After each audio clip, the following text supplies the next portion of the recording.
क्या आपको 30 सेकंड में कभी प्यार हो सकता है? मुझे हुआ था। हाँ, लड़की नॉर्थ ईस्ट की थी। मैं एक सेट पे गया था जहां मैं एक राइटर था।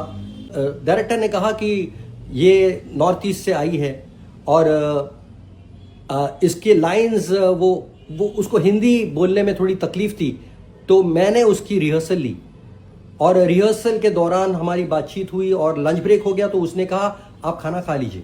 मैंने कहा नहीं, इट्स ओके, मुझे भूख नहीं है। तो उसने कहा नहीं, जब तक आप खाएंगे नहीं मैं खा नहीं सकती। मुझे लगा यार ये कहीं मेरी फिरकी तो नहीं ले रही है, क्योंकि उसको मुझे जानकर कोई बेनिफिट नहीं था और हम मुंबईकर्स बहुत अलर्ट होते हैं ऐसे मामलों में।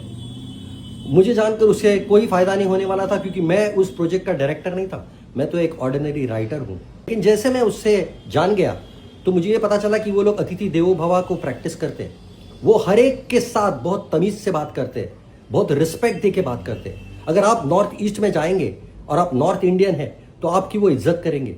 आपको कभी जैसे कुछ नॉर्थ इंडियंस, मैं ये नहीं कहूंगा कि सब, कुछ नॉर्थ इंडियंस तो बोलते हैं उनको तुम तो चाइनीज हो, तुम्हारी आंखें ऐसी हैं, लेकिन वो आपको कभी भी गलती से ये नहीं कहेंगे कि तुम्हारी नाक इतनी लंबी क्यों है, तुम्हारी नाक इतनी बड़ी क्यों है, या तुमको ये नहीं कहेंगे कि अरे तुम जगह जगह पे थूकते क्यों हो, पान की पीक क्यों यहां वहां गिरी होती है आपकी। क्या आपको सिविक सेंस नहीं है? कभी आपको ये नहीं कहेंगे कि आप तो अपने नदियों को माता कहते हो लेकिन उसमें कितना कचरा तुम डालते हो, कभी नहीं कहेंगे। क्योंकि नॉर्थ ईस्ट में ब्यूटी स्टैंडर्ड्स बहुत अच्छे हैं उनका ड्रेसिंग सेंस देखिए, उनका फैशन सेंस देखिए और the way they keep the nature. पहाड़ हो, नदियां हो, झरने हो, हर एक चीज में एक ब्यूटी है। वो कभी आपसे कहेंगे नहीं आप नॉर्थ इंडियन लोग ज्यादा हॉन्किंग क्यों करते हो यार, मिजोरम में नो हॉन्किंग पॉलिसी है। आपको कभी वो नीचा नहीं दिखाएंगे।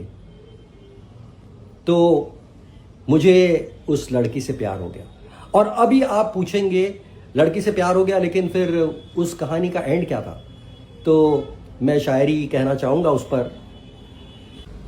एक बार उसने देखा था मुझे मुस्कुराकर, ये तो है हकीकत, बाकी सब कहानियां हैं।